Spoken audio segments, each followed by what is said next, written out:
கர்த்தராகிய இயேசு கிறிஸ்துவின் நாமத்திலே வாழ்த்துக்கள். ஒரு விசை கூட உங்களோட ஆண்டவருடைய வார்த்தையை பகிர்ந்து கொள்வதில் எனக்கு ரொம்ப சந்தோஷம். முக்கியமான அறிவிப்பு, குட் ஃப்ரைடே ஈஸ்டர் சர்வீஸ் வந்து 2ஆம் தேதியும் 4ஆம் தேதியும் நமக்கு லைஃப் ஹப் உடைய பில்டிங்கில் வச்சு நடைபெறும், பொன்மார் லொக்கேஷனில். ஸோ அதுக்கு எப்படி வருது அப்படின்ற டீட்டெயில்ஸ்லாம் நீங்கள் வந்து இந்த நம்பருக்கு வாட்ஸ்அப் அனுப்புனீங்கன்னா உங்களுக்கு கூகுள் மேப் லொக்கேஷன் அனுப்புவோம். இன்னும் ஏதாவது டீட்டெயில்ஸ் வேணும்னா நீங்கள் அதில் காண்டாக்ட் பண்ணலாம். 9 மணிக்கு பைலிங்குவல் தமிழ் ஆங்கில ஆராதனையாக சேர்ந்து ஒரே ஆராதனையாய் நடைபெறும் good Friday Easter service. So ஞாபகம் வச்சுக்கோங்க.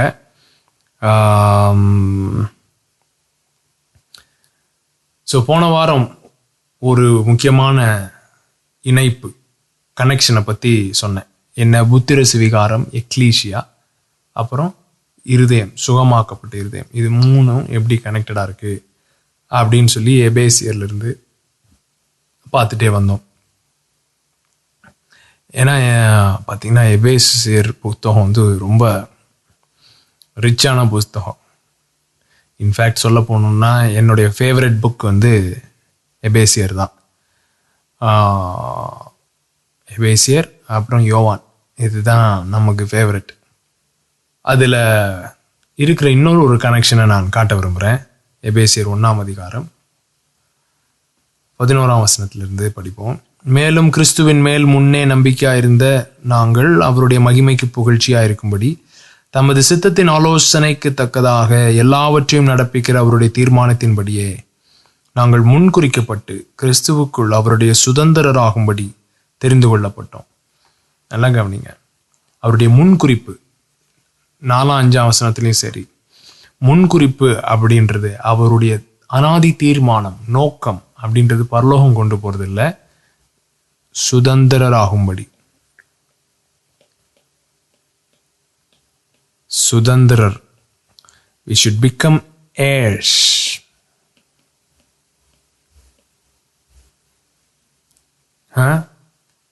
சுதந்திரராகும்படி முன்குறிக்கப்பட்டோம், தெரிந்து கொள்ளப்பட்டோம்.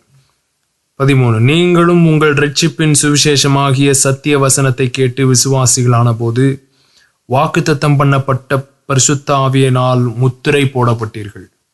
நல்லா கவனிச்சுட்டே வாங்க. ஒவ்வொரு ஏன் எழுதி காட்டுறேன்னா இந்த வார்த்தையெல்லாம் நீங்கள் நோட் பண்ணி வைக்கணுன்றனால. பரிசுத்த ஆவியினால் என்னது? முத்திரை போடப்பட்டீர்கள். You are sealed by the Holy Spirit. அவருக்கு சொந்தமானவர்கள், அவருடைய மகிமைக்கு புகழ்ச்சியாக. நல்லா கவனிங்க, அவருக்கு சொந்தமானவர்கள் அவருடைய மகிமைக்கு புகழ்ச்சியாக மீட்கப்படுவார்கள் என்பதற்கு ஆவியானவர், பரிசுத்த ஆவியானவர் நம்முடைய சுதந்திரத்தின் அச்சாரமாயிருக்கிறார்.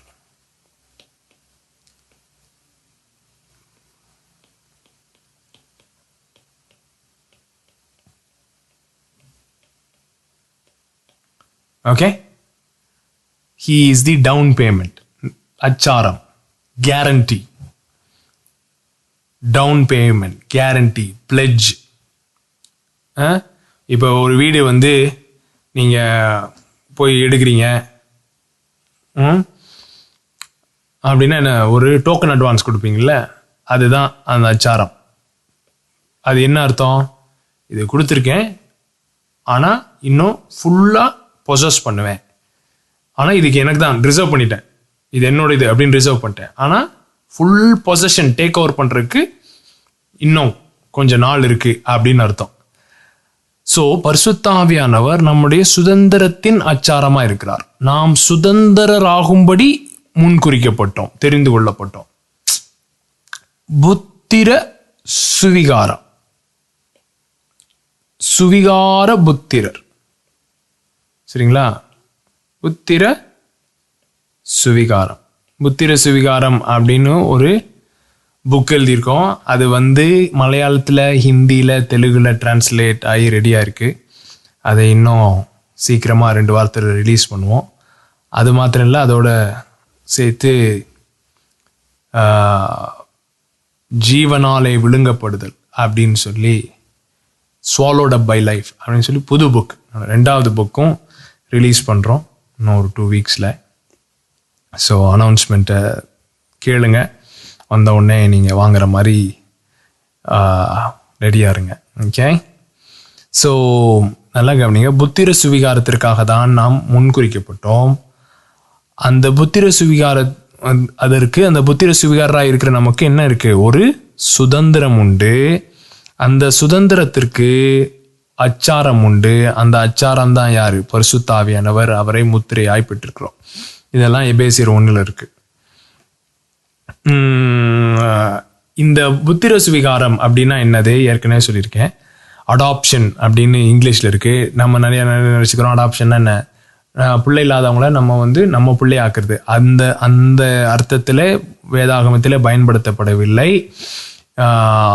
எப்படின்னா, ஒரு பிள்ளையே, அவங்க பிறந்த பிள்ளையே வளர்ந்து முதிர்ச்சி அடைந்த குமாரன் ஆகும் பொழுது அவனை கொண்டு போய் எல்லாருக்கும் முன்பாக வச்சு, மூப்பர்களுக்கு எல்டர்ஸ்க்கெல்லாம் முன்பாக வச்சு, இவன் என்னுடைய குமாரன், இவன் மேல என்ன செய்வான், என்ன ரெப்ரசன்ட் பண்ணுவான். ஏன் நான் ஏதாவது பிஸ்னஸ் மீட்டிங்க்கு வரலைன்னா இவனை அனுப்பி விடுவேன். இவனுடைய வார்த்தையும் என்னுடைய வார்த்தையும் ஒன்றாக இருக்கும். என்னுடைய அதிகாரத்தில் இவன் ஆப்ரேட் பண்ணுவான் அப்படின்னு சொல்லி இவன் முதிர்ச்சி அடைந்தான் அப்படின்னு சொல்லி காட்டுறாங்க பாருங்களேன். அந்த ஃபங்க்ஷனுக்கு பேரு தான் என்னது? ஹுயோதீசியா, புத்திர சுவிகாரம், பிரசன்டேஷன் ஆஃப் மெச்சூர் சன்ஸ், முதிர்ச்சி அடைந்த குமாரர்களை வெளிப்படுத்துவது. அதுதான் புத்திர சுவிகாரம். அந்த புத்திர சுவிகாரத்திற்காக தான் தேவன் நம்மை உண்டாக்கினார். அதுதான் அவருடைய அனாதி நோக்கம், பிரதான நோக்கம். நல்லா கவனிங்க, பரலோகம் போறது கிடையாது. ஸோ அந்த புத்திர சுவிகாரத்திற்கு நாம் நுழையும் போது நம்ம எதில் ஆப்ரேட் பண்ண ஆரம்பிப்போம்னா, சுதந்திரத்திலே ஆப்ரேட் பண்ண ஆரம்பிப்போம். இன்ஹெரிட்டன்ஸ், சுதந்திரம். அந்த சுதந்திரத்துக்கு ஆவியானவர் அச்சாரமா இருக்கிறார். இப்போ இந்த நேரத்தில் ஒரு மேட்டர் சொல்ல விரும்புகிறேன். பழைய ஏற்பாடு இருக்கு, புதிய ஏற்பாடு. ஓகே, ஸோ இந்த பழைய ஏற்பாடில் என்ன? ஆபிரகாம் இருந்தார். ஆபிரகாமுக்கு ஒரு சுதந்திரம் வாக்கு பண்ணப்பட்டது. அந்த சுதந்திரம் என்னது? ஒரு கானான் தேசம். கானான் தேசம் தான் சுதந்திரமா ஆபிரகாமுக்கு வாக்கு பண்ணப்பட்டது. இஸ்ரவேல் ஜனங்கள் எகிப்திலே என்ன செஞ்சிருந்தாங்க? அடிமையா இருந்தாங்க. எகிப்திலிருந்து ஆண்டவர் அவர்களை மீட்டெடுத்தார். மீட்டெடுத்து எங்க கொண்டு போனாரு? சுதந்திரத்துக்கு கொண்டு போனார், கானானுக்கு கொண்டு போகணும். நல்லா கவனிங்க. ஸோ இந்த எகிப்திலிருந்து மீட்டெடுத்ததின் நோக்கம் என்ன? ஒரு சுதந்திரம் இருக்கு, கானான் என்னும் ஒரு சுதந்திரம் இருக்கு அப்படின்றதுனால தான் ஆண்டவர் எகிப்தில் பயங்கரமா கிரியை செஞ்சு வெளியே கொண்டு வந்தார். எகிப்திலிருந்து பயங்கரமா கிரியை செஞ்சு வெளியே கொண்டு வந்துட்டு இவனுங்களை வச்சுக்கிட்டு இப்ப என்ன பண்ணலாம், சரி கானானுக்கு அனுப்பலாம் அப்படி நினைக்கல. ஸோ அவங்களை வெளியே கொண்டு வந்ததின் நோக்கமே உள்ளே கொண்டு போவதுதான். நல்லா கவனிங்க, இது ரொம்ப முக்கியமான மேட்ரு. வெளியே கொண்டு வந்ததே உள்ளே கொண்டு போவதுதான். வெளியே கொண்டு வந்துட்டு எங்கடா அனுப்புறதுன்னு நினைக்கல. ஃபர்ஸ்டே செட் ஆயிருச்சு சுதந்திரம் செட் ஆனனால இவனுங்க சுதந்திரத்துல இல்லாம எங்கேயோ மாட்டிக்கிட்டு இருக்கானுங்களே அப்படின்றதுனால அவனுங்களை வெளியே கொண்டு வந்தார். சோ பிரதான நோக்கம் என்னது? சுதந்திரம். அந்த சுதந்திரத்தின் நிமித்தம் தான் என்ன நடந்தது? மீட்பின் திட்டமே நடந்தது. சுதந்திரம் ஒன்னு இல்லைன்னு வச்சுக்கோங்களேன், கானான் தேசம் ஒன்னு இல்லை, ஆபிரகாமுக்கு ஒரு வாக்குத்தத்தம் இல்லைன்னு வச்சுக்கோங்க. இஸ்ரவேல் எகிப்தில் அடிமையா இருந்தானே, என்னவா இருந்தானே, எங்கேயா இருந்து சாக வேண்டிதான். ஆனா சுதந்திரம்னு ஒரு வாக்குத்தத்தம் இருந்ததுனால, ஒரு உடன்படிக்கை இருந்ததுனால, அந்த சுதந்திரத்துக்கு கொண்டு போகணுன்றனால மீட்பு அவசியமானது. நல்லா கவனி. சோ சுதந்திரத்து நிமித்தம் தான் மீட்பின் திட்டம். சோ எது பெரிய பிளானு? எகிப்திலிருந்து வெளியே கொண்டு வரது பெரிய பிளான் கிடையாது, சுதந்திரம் தான் பெரிய பிளான். அதற்கு ஃபர்ஸ்ட் ஸ்டெப் என்ன தேவை? மீட்பு தேவை, எகிப்திலிருந்து டெலிவரன்ஸ் தேவை. ஸோ நல்லா புரிஞ்சுக்கோங்க. அதே மாதிரி தான் புதிய ஏற்பாட்டில் ஒரு சுதந்திரம் இருக்கிறது. அது என்னன்றத கொஞ்ச நேரத்தில் காட்டுறேன். புதிய ஏற்பாட்டில் சுதந்திரம்னு ஒன்று இருக்கு. அந்த சுதந்திரத்தை நம்ம அடையணும் அப்படின்றதுக்காக தான் ஆண்டவர் நம்மை மீட்டெடுத்தார். சிலுவை மரணம் மூலமாக பாவத்திலிருந்து, சாத்தானின் ஆதிக்கத்திலிருந்தோ மரணத்திலிருந்தோ நம்மளை என்ன செஞ்சாரு? மீட்டெடுத்தார். அந்த சிலுவை மரணத்திற்கு நோக்கம், மீட்டெடுப்பதின் நோக்கம் என்னது? இந்த சுதந்திரம். ஆனா எப்படி இஸ்ரவேல் ஜனங்க வெளியே வந்தானுங்க ஆனா உள்ளே போலையோ, அதை போலவே சபையும் வெளியே வந்துட்டு இன்னும் உள்ள போகாமையே இருக்குது. புரியுதுங்களா? ஏன்னா வெளியே வந்ததே பெரிய சந்தோஷமாய் போச்சு. அப்பா 400 வருஷம்டா படாத பாடுபட்டு வெளியே வந்தாச்சு.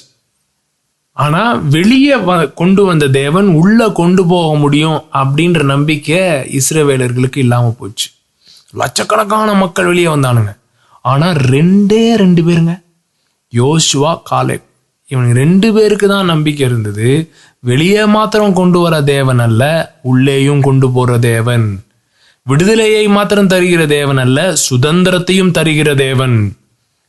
ரட்சிப்பை மாத்திரம் தருகிற தேவன் அல்ல, சுதந்திரத்தையும் தருகிற தேவன் அப்படின்ற நம்பிக்கை 2 பேர் தான் இருந்தது. ஏன்னா அவனுக்கு விசுவாச சந்ததி, யோசுவாவும் காலேபும் வேற ஆவியுள்ளவர்களா இருந்தான். இப்ப புதிய ஏற்பாட்டுல என்ன சுதந்திரம்? நல்லா கவனிங்க. ஒரு சுதந்திரம் இருந்தது. அந்த சுதந்திரத்துக்கு பரிசுத்த ஆவியானவர் என்னவா இருக்காரு? டவுன் பேமெண்டா இருக்காரு, அச்சாரமா இருக்காரு. அந்த சுதந்திரம் என்னது? அதுதான் மகிமை அடைந்த சரீரம். அது என்னன்றதை நான் கொஞ்சம் எப்படின்றத நான் எக்ஸ்பிளைன் பண்றேன். ஆனா இதை ஞாபகம் வச்சுக்கோங்க. கலாத்தியர் 4ஆம் அதிகாரம். பின்னும் நான் சொல்லுகிறது என்னவெனில், சுதந்திரவாளியானவன், நல்லா கவனிங்க, நம்மளை எதற்கு முன் குறித்தார்? தெரிந்து கொண்டார். எபேசியர் 1 நாம் சுதந்திரராகும்படி தெரிந்து கொள்ளப்பட்டோம். சுதந்திரவாளியானவன் எல்லாவற்றிற்கும் எஜமானாயிருந்தும் அவன் சிறு பிள்ளையாயிருக்கும் காலம் அளவும் அவனுக்கும் அடிமையானவனுக்கும் வித்தியாசம் இல்லை. சுதந்திரவாளி தான், ஆனா அவன் இப்ப என்னவா இருக்கான்? சிறு பிள்ளையா இருக்கான். கிரீக்ல நெப்பியோஸ், சைல்டு. சிறு பிள்ளையா இருக்கும் காலம் வரும், அவனுக்கும் அடிமையானவனுக்கும் வித்தியாசம் இல்லையா? ஏன்?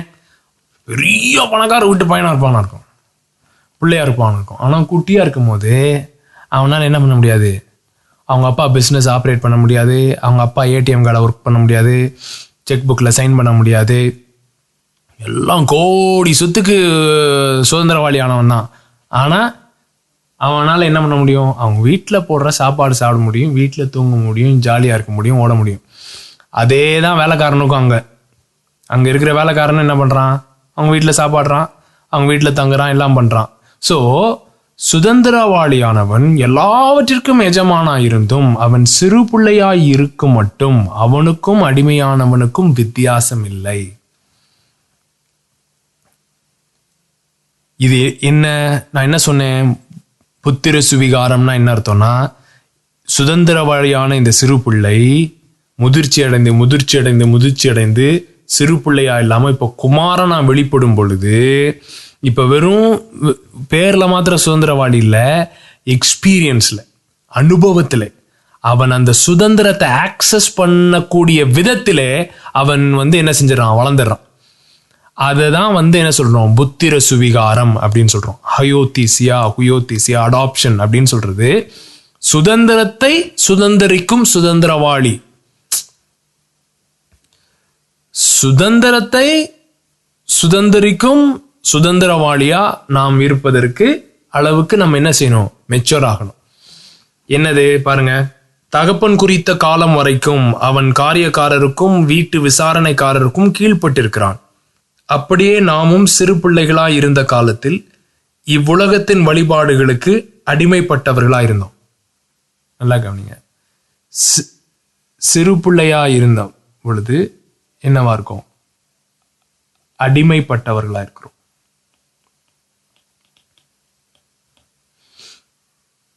நாலாவது பாருங்க, நாம் புத்திர சுவிகாரத்தை அடையும்படி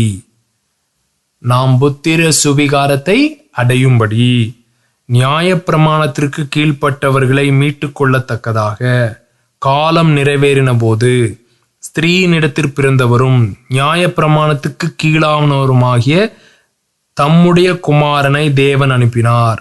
மேலும் நீங்கள் புத்திரராய் இருக்கிறபடியினாலே அப்பா பிதாவே என்று கூப்பிடத்தக்க தேவன் தமது குமாரனுடைய ஆவியை உங்கள் இருதயங்களில் அனுப்பினார். ஆகையால் இனி நீ அடிமையாயிராமல் புத்திரனாயிருக்கிறாய். நீ புத்திரனேயானால் கிறிஸ்து மூலமாய் தேவனுடைய சுதந்திரனுமாயிருக்கிறாய். இதை விட தெளிவா என்னங்க போட முடியும்? எவ்வளோ தெளிவா போட்டிருக்கு பாருங்க பைபிள். நம்ம மதத்திற்கு அடிமைப்பட்டிருக்கோம். கலாத்தியருடைய பின்னணி என்னன்னா, பவுல் பிரசங்கம் பண்ணி கலாத்து பட்டணத்தில் ஒரு சபையை ஸ்தாபிச்சிருக்காரு, சுவிசேஷத்தை பிரசங்கம் பண்ணி. ஆனால் பவுல் இந்த பக்கம் போன உடனே பக்க வழியாய் நுழைந்தவர்கள், சைக்கிள் கேப்ல யூதர்கள் என்ன பண்ணானுங்கன்னா, நீ அது எப்படிப்பா நீ சுதந்திர வழி ஆக முடியும்? நீ புறஜாதி ஆனாச்சே, நீ இதாச்சே அதாச்சே, நீ விருத்த சேதனம் பண்ணாதான், நியாயப்பிரமாணத்தை கீழ்ப்படிஞ்சாதான் ஆபிரகாமுக்குரிய சுதந்திரத்தை நீ பங்கெடுக்க முடியும். அது எப்படி நீ டப்புன்னு பங்கெடுப்ப? அப்படி இப்படின்னு சொல்லி அவனுங்களை குழப்பி விட்டும் போது அந்த குழப்பத்தை தீர்க்கிறதுக்காக எழுதின நிருபம் தான் கலாத்தியர் நிருபம். ஸோ இப்போ என்ன சொல்றாருன்னா, நம்மெல்லாம் வருஷக்கணக்கா அடிமைகளா இருந்தோம். எதுக்கு? நியாயப்பிரமாணத்துக்கு கீழே. நியாயப்பிரமாணத்துக்கு கீழே இருக்கிற வரைக்கும் நம்மளால என்ன செய்ய முடியல? புத்திர சுவிகாரத்தை பெற முடியவில்லை. ஏன்னா அது இது செய்யாத, இது செய்யாத, இது செய்ய, அது செய்ய, இது செய்ய. ஏன்னா இப்போ பார்த்தீங்கன்னா இம்மெச்சோரா இருக்கிற சின்ன குழந்தைக்கு தான் அப்படி சொல்லிட்டே இருப்போம், இது செய்யாத, அது செய்ய, இது செய்யாத, அது செய்ய. ஆனா அப்பாவுடைய இருதயத்தை புரிந்து அறிந்து, அவருடைய திட்டங்களை அறிந்து, அவருடைய தீர்மானங்கள், அனாதி தீர்மானங்களை அறிஞ்சு புரிந்து ஒரு மெச்சோரா இருக்கிற பையன்ட்ட இது செய்ய, அது செய்ய, இது செய்ய, அது செய்யன்னு சொல்ல மாட்டான். அவன் எடுக்கிற தீர்மானங்களை நம்பி உட்காந்துருப்பாரு அப்பா. ஏன்னா அவன் முதிர்ச்சி அடைந்த குமாரனா இருக்கிறான். இவர் என்ன சொல்றாரு? நியாயப்பிரமாணத்துக்கு கீழே நம்ம என்னவாதான் இருந்தோம்? இந்த என்டையர் சிஸ்டம் கீழே, மோசே, டாபர்நாக்கிள், டெம்பிள், இந்த ஆலயம் இப்படின்ற ஒரு ரிலிஜியஸ் சிஸ்டம் கீழே, மத கட்டுப்பாடுக்குள்ள நம்ம முதிர்ச்சி அடையவே முடியவில்லை. முதிர்ச்சி அடையாம, புத்திர சுவிகாரத்தை அடையாம அப்படியே அடிமைகளாக தான் இருந்தோம், சிறு பிள்ளைகளாய் நெப்பியோசா இருந்தோம். அதனால எதை ஆக்சஸ் பண்ண முடியல? சுதந்திரத்தை ஆக்சஸ் பண்ண முடியாம இருந்தோம். ஆனா அதுல இருந்து நம்ம மீட்டெடுக்கும்படியாக, புத்திர சுவிகாரத்தை அடையும்படியாக இயேசு கிறிஸ்துவே என்ன செஞ்சாரு? குமாரனா பிறந்தார். இப்ப இயேசு கிறிஸ்துவனுடைய வாழ்க்கையிலே பாத்தீங்கன்னா ஸ்டேஜஸ் ஆஃப் growth இருக்கு. ஆவியினாலதான் பிறந்தார், சரிங்களா? எந்த மாம்சத்தின் சித்தத்தின்படியோ புருஷத்தினுடைய சித்தத்தின்படியோ பிறவாமல் அவர் தேவனால் தான் பிறந்தார். தேவனாலே பிறந்த அவர், ஆவியினாலே பிறந்த அவர் சின்ன வயசுல நடத்தப்பட்டாலும் அவர் இன்னும் என்னவாதான் இருக்காரு? சின்ன பையனா இருக்காரு. ஸோ அதான் படிக்கிறோம், அவர் ஞானத்திலும் வளர்த்தியிலும் மனுஷ தவிலும் தேவ கிருபையிலும் அதிகமாய் விருத்தி அடைந்தார். ஸோ இயேசு, மனுஷனாகிய இயேசு, இது எல்லா மேட்டர்லையும் முதிர்ச்சி அடைய வேண்டிய ஒரு கட்டாயம் இருந்தது. தேவனாய் இருக்கிறவர் முதிர்ச்சி அடைய வேணாம், அடைய முடியவும் முடியாது, வளரவும் முடியாது. ஆனால் இயேசு ஞானத்திலும் வளர்த்தியிலும் மனுஷ தயவிலும் தேவ கிருபையிலும் அதிகமாய் விருத்தி அடைஞ்சிட்டே வரார். ஸோ பார்த்தீங்கன்னா அந்த 12 வயசு to 30 வயசு அப்படியே அடங்கி இருக்கார் பாரு. நிறைய காரியங்களை கற்றுக்கொள்ளுகிறார், முதிர்ச்சி அடைகிறார். முதிர்ச்சி அடைந்த ஒரு குமாரனாய் அப்படியே சீனுக்குள்ள வராரு. ஜைன்னு வரும் பொழுது பயங்கர ஹீரோ என்ட்ரி மாதிரி இல்லை. அப்படியே ஒன்றும் ஜீப்லாம் அப்படியே பறந்து போகல, அப்படியே பானை உடையல, சவுண்டு வரல, வெடி வெடிக்கல, சும்மா நார்மலாக நடந்து வர மாதிரி தான் வர்றார். எவ்வளோ நார்மலாக இருந்தார்னா, யோவானுக்கு ஒரு சைன் தேவைப்பட்டது.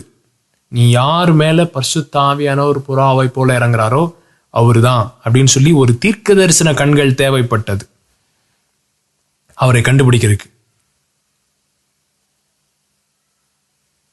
இன்னைக்கு லைட்டா ஆப்ரேட் பண்ண ஆரம்பிச்சிட்டா போதும், பட்டையை கிளப்பிடுறோம் நம்ம.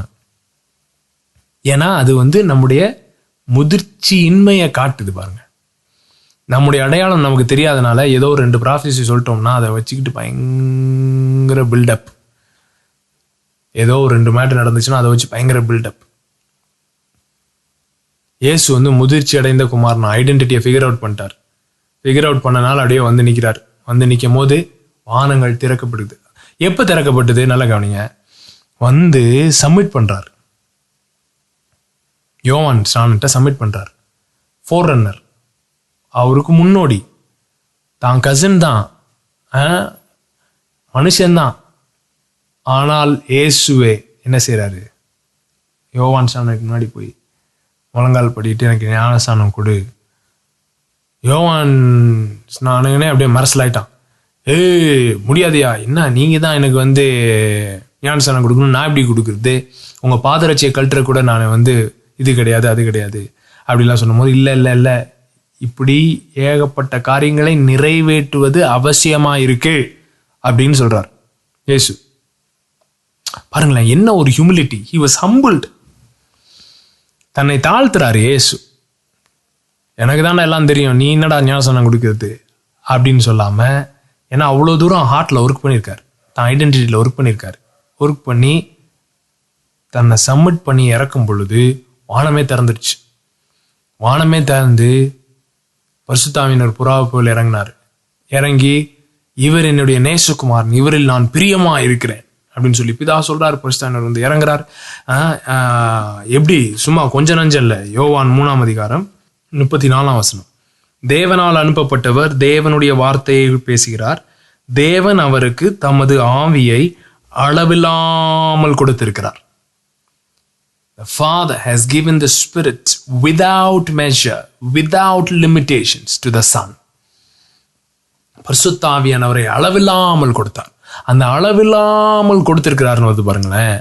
அந்த லெவல் தான் அந்த ஹுயோஸோடைய லெவல். அதுக்கு முன்னாடி ஆவியானவர்னால நடத்தப்பட்டு தான் இருந்தார் இயேசு. ஆனா அந்த அந்த யோர்தான் சீனுக்கு அப்புறம் ஜீசஸ் லைஃபே வேற மாதிரி இருக்குது. வேற லெவல்ல இருக்கிறாரு, வேற லெவல்ல அத்தாரிட்டி, வேற லெவல்ல. நான் கழுகை போல எலும்புல பேசினேன்ல, அன்லிமிட்டெட் அன்லிமிட்டெட் அன்லிமிட்டெட். ஏன்னா ஸ்பிரிட் அன்லிமிட்டெட். அளவில்லாமல் ஆவியை தந்தார். அந்த அளவில்லாமல் ஆவி அந்த ஜோனுக்குள்ள அவர் எப்போ வந்தார்னா, அந்த பிரசன்டேஷன் ஆஃப் மெச்சோர் சன், முதிர்ச்சி அடைந்த குமாரனாய் வெளிப்படும் பொழுது. ஸோ இப்ப நல்லா கவனிங்க, இயேசு பேட்டர்ன் சன்.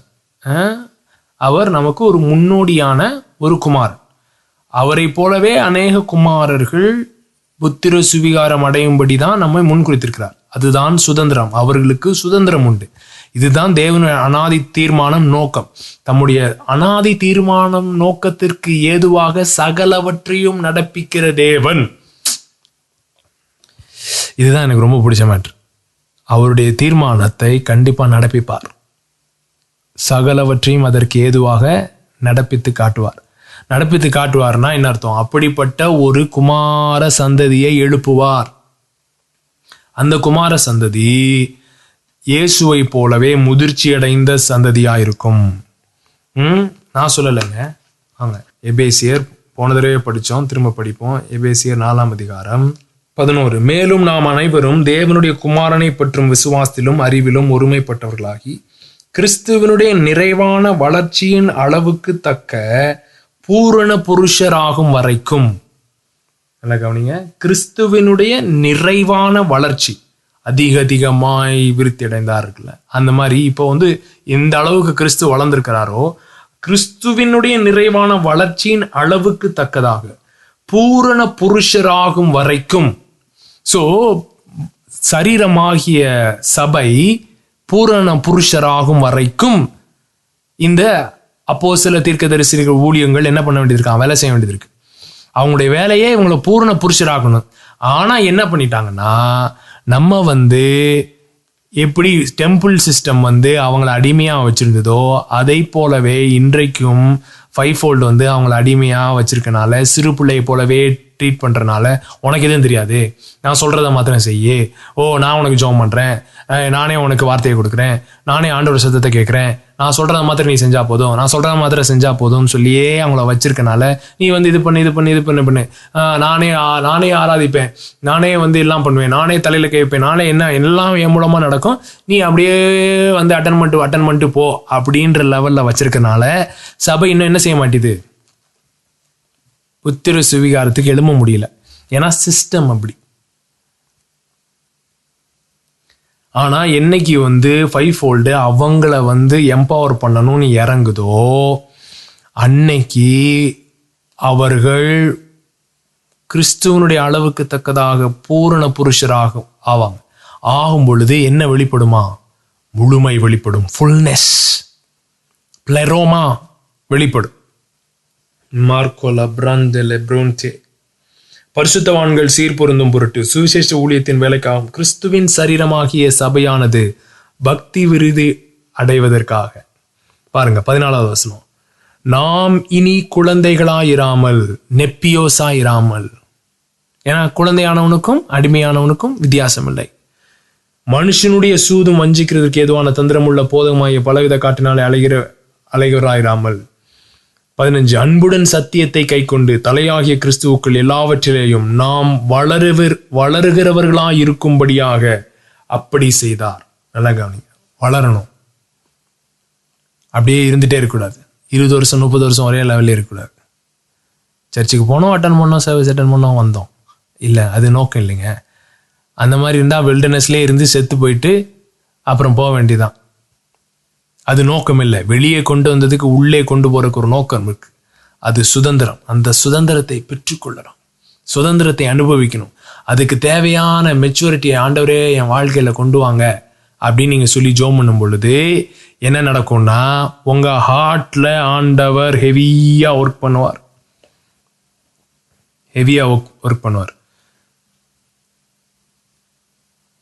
ஏன்னா ஹார்ட்ல 2 மேட்ரு, சரிங்களா? ஒன்று என்னது?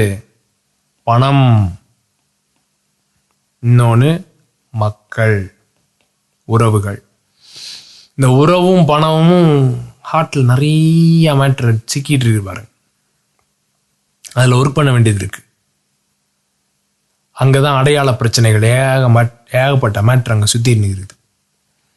அதில் ஒர்க் பண்ணி இருதயத்தை சுகமாக்கி பிதாவை குமாரன் அறிந்தது போல நாமும் அறியத்தக்கதான ஆழமான இடங்களிலே சுகம் உண்டாக்கத்தக்கதாக. அப்படி ஆகும் பொழுது என்ன? பிளெரோமா, முழுமை என்ன செய்தான்? வெளிப்பட ஆரம்பிக்கும். அந்த முழுமை வெளிப்பட ஆரம்பிக்கும் பொழுதும் நம்முடைய அடையாளம் ஸ்ட்ராங்கா இருக்கும். அதை வச்சுக்கிட்டு உடனே மினிஸ்ட்ரி பில்ட் பண்ணிட்டு தெரிய மாட்டோம். புரியுதுங்களா? அந்த முழுமையிலேயே ஸ்ட்ராங்கா நிற்போம். அந்த முழுமை அளவில்லாமல் தந்திருக்கிறார். அந்த மேட்ரில் ஆப்ரேட் பண்றதுலயுமே அந்த வெயிட்டை தாங்குற அளவுக்கு ஃபவுண்டேஷன் ஸ்ட்ராங்கா இருக்கும். போன தடவை என்ன சொன்னேன்? புத்திர சுவிகாரம், எக்லீசியா, சுகமாக்கப்பட்ட இருதயம், இது 3க்கும் கனெக்ஷன். இந்த வாரம் என்ன சொல்றேன்? புத்திர சுவிகாரம், சுதந்திரம்,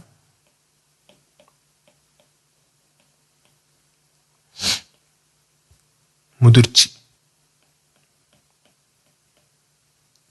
மெச்சூரிட்டி, இது 3த்துக்கும் கனெக்ஷன்.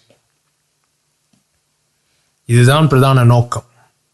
புத்திர சுவிகாரம், அவர்களுக்கு ஒரு சுதந்திரம் இருக்கிறது.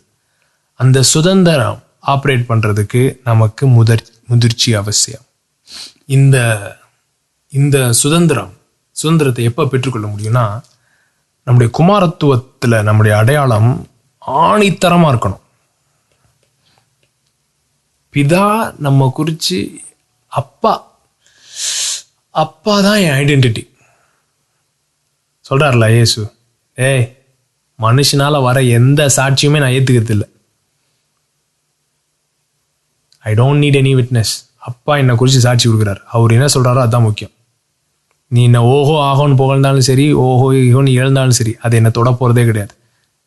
ஏன்னா அப்பா என்னை குறித்து என்ன சொல்றாருன்னு எனக்கு தெரியும். அதுதான் குமாரத்துவம். அந்த குமாரத்துவம் எப்போ நமக்கு நல்லா ஆணித்தரமாக இறங்கும்னா, முதல்ல குமாரத்துவமே நமக்கு சரியா புரிய மாட்டேது பாருங்க. எப்படி குமாரர்களாக இருக்கிறோம்? எப்படி குமாரர்களாக இருக்கிறோம்? நம்ம ஏன்னா இன்னைக்கு சும்மா ரோட்டில் போகிறேன் வரோம்னா என் ஸ்பிரிச்சுவல் ஃபாதர்னு சொல்லி சொல்லி சொல்லி குமாரத்துவத்துக்கு மீனிங்கே எல்லாம் போயிடுச்சு. குமாரத்துவம்ன்றது அது வேற மேட்ரு. பைபிளில் நம்மளை குமாரன் போடுறது, நம்ம இப்போ இந்த ஸ்பிரிச்சுவல் ஃபாதர் சொல்கிறோம்ல, எவனோ ஒருத்தன் ஃபேஸ்புக்கில் பார்த்துருப்போம், அவன் தான் என் ஸ்பிரிச்சுவல் ஃபாதர் அப்படின்னு சொல்லிட்டு இருக்கான். அந்த மாதிரி கிடையாது. என் பையன் என்ன அப்பான்னு சொல்கிறான், நான் அவருக்கு ஸ்பிரிச்சுவல் ஃபாதர்ன்றனாலயா? இல்லை. என் பையன் என் அப்பான்னு கூப்பிடுறான், அவன் என்னுடைய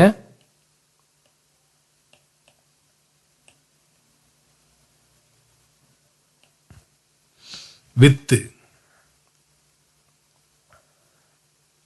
மால்டே ரோஹோட்டோல பாக்கஷிட்டே லிப்ரந்தலே கேட்டோ வித்து. 1 பேதுரு 1ஆம் அதிகாரம் 3ஆம் வசனத்திலிருந்து, நம்முடைய கர்த்தராகிய இயேசு கிறிஸ்துவின் பிதாவாகிய தேவனுக்கு ஸ்தோத்திரம் உண்டாவதாக. அவர் இயேசு கிறிஸ்து மரித்தோரிலிருந்து எழுந்ததினாலே, நல்லா கவனிங்க, இயேசு கிறிஸ்து மரித்தோரிலிருந்து எழுந்ததினாலே அழியாததும் மாசற்றதும் வாடாததுமாகிய சுதந்திரத்திற்கு ஏதுவாக ஜீவனுள்ள நம்பிக்கை உண்டாகும்படி தமது மிகுந்த இரக்கத்தின்படியே நம்மை மறுபடியும் ஜெனிப்பித்தார்.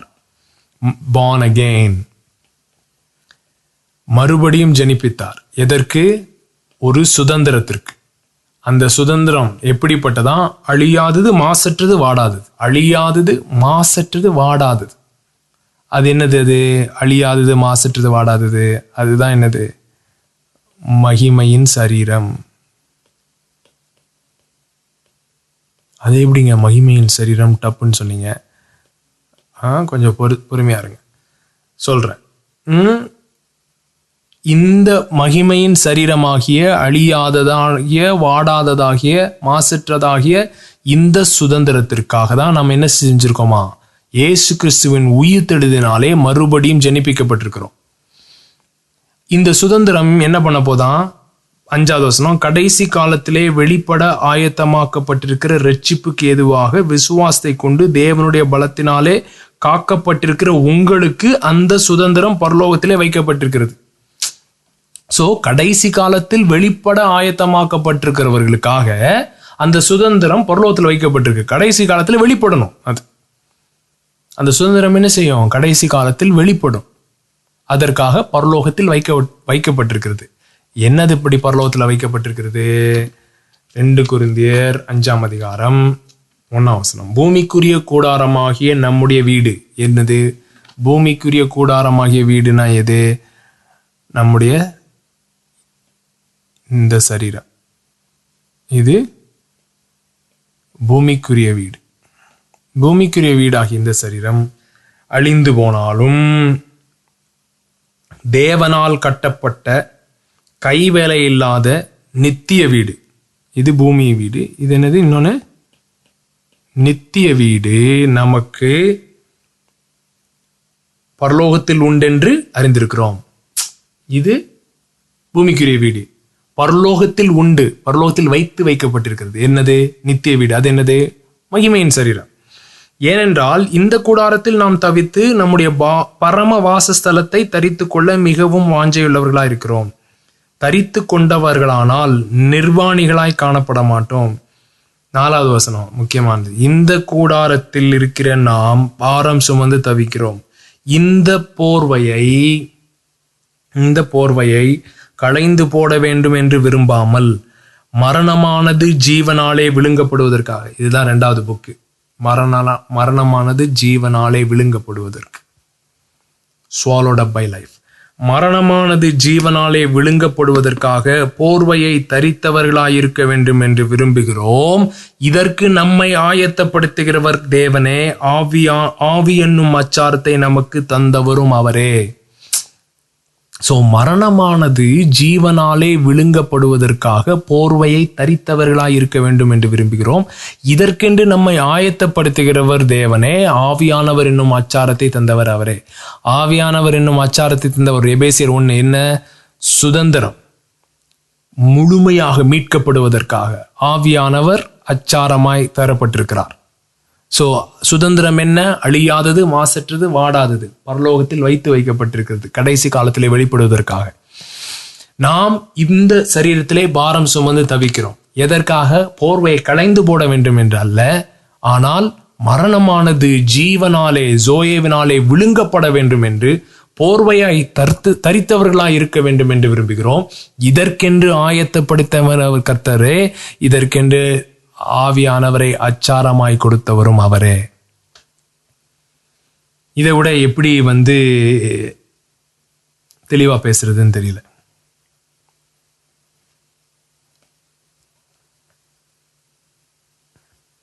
ஸோ ஒரு சுதந்திரம், அந்த சுதந்திரம் என்ன? மகிமையின் சரீரம். அந்த மகிமையின் சரீரம் என்ன? பர்வத்தில் வைக்கப்பட்டிருக்கிறது. ஆனால் அது எப்படி வெளிப்படுமா? அதுக்காக போரைய களைஞ்சு போட்டுட்டு பரலோகம் போகணும் அப்படின்னு சொல்ல.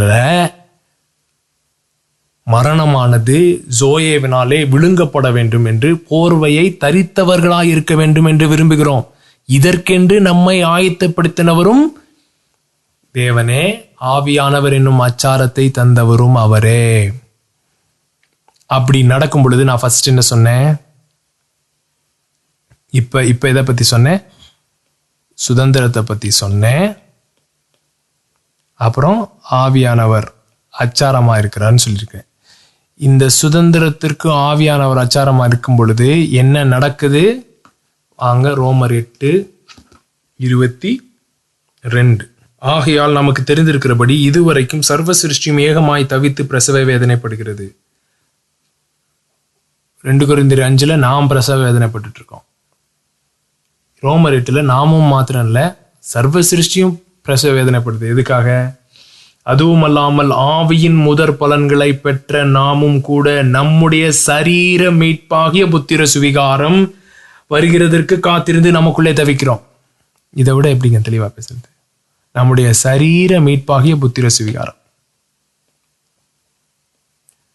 நல்லா ஞாபகம் வச்சுக்கோங்க. சரீர மீட்பாகிய புத்திர சுவிகாரம்.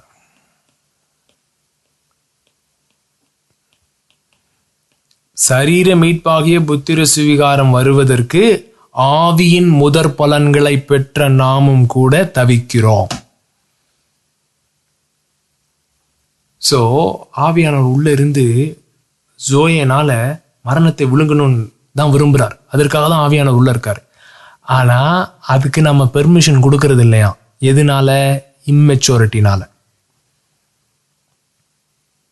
இம்மெச்சூரிட்டினால அந்த ஜோயே லைஃபோடைய ஃப்ளோ ஹிண்டர் பண்றோம். Because we are agreeing with lies. பொய்களோடு நம் இருதயம் நம்பும் பொழுது அந்த ஜோயே லைஃபை அது ஃப்ளோவை நிறுத்துது. ஜீவ தண்ணீர் புறப்பட்டு உள்ளிலிருந்து புறப்பட்டு வரும் அப்படின்னு போட்டு பாருங்க. அதை கேட்டு போட்டு நிறுத்துறோம். நம்முடைய இருதயம் சுகமாக அந்த ஜீவ தண்ணீர் அப்படியே புறப்படும். செல்லும் இடமெல்லாம் ஆரோக்கியம், செழிப்பு உண்டாகும். அப்படியே ஜீவன், மரணமானது ஜீவனாலே விழுங்கப்படும்.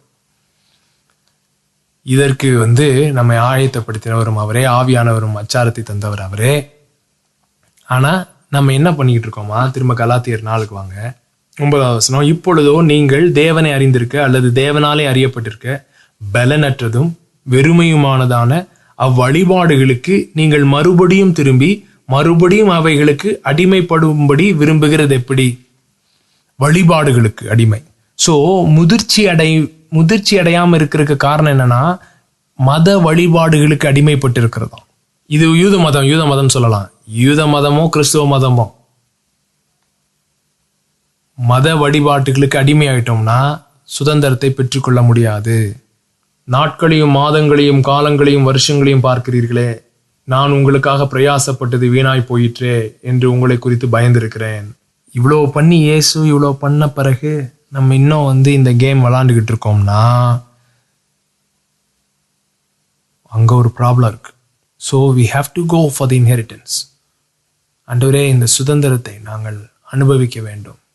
புத்திர சுவிகாரத்தை நாங்கள் அனுபவிக்க வேண்டும். முதிர்ச்சியடைந்த புத்திரர்களாய் வெளிப்பட வேண்டும். ஆவியின் முழுமையிலே நாங்கள் நடக்க வேண்டும் அப்படின்ற ஒரு வாஞ்சை நம்ம ஒவ்வொருவருக்கும் உண்டாகும். பாருங்க, அதை நம்ம செய்யும் பொழுது, அப்படி நம்ம இருதயம் வாஞ்சிக்கும் பொழுது அதற்கு ஏற்ற காரியங்கள் நடைபெறுவதை நாம் பார்ப்போம். எஸ் லெப்ரோலா மான்டோ ரகதில் கே ரெல் பெனே ஷீன்டுலா பிரஹால் கிதே லப்ருதனா மாண்டிலே லப்ருதிலி பெனே தெலி பெனே குரிபிடியா லப்ரதலபனா ஹுலிபிதிரி பெனே ஷீன்டெல பிரக்கோ ரபல்பனா ஹதலபனா குதிரிபிடியேன்டே. எஸ், பாருங்க, தான் ரத்தத்தை சிந்தி, கடைசி சொட்டு வரைக்கும் ரத்தத்தை சிந்தி, தன் சரீரத்தை பிடிக்க கொடுத்து, தன் ஆவியை ஊற்றி, அவரை நம்மோடு ஒன்றாக்கி, இதுக்கு மேல அவரால் ஒண்ணுமே பண்ண முடியாது. இதுக்கு மேல அவரால் ஒண்ணும் பண்ண முடியாது. Yes Daddy, we trust in your unfailing love.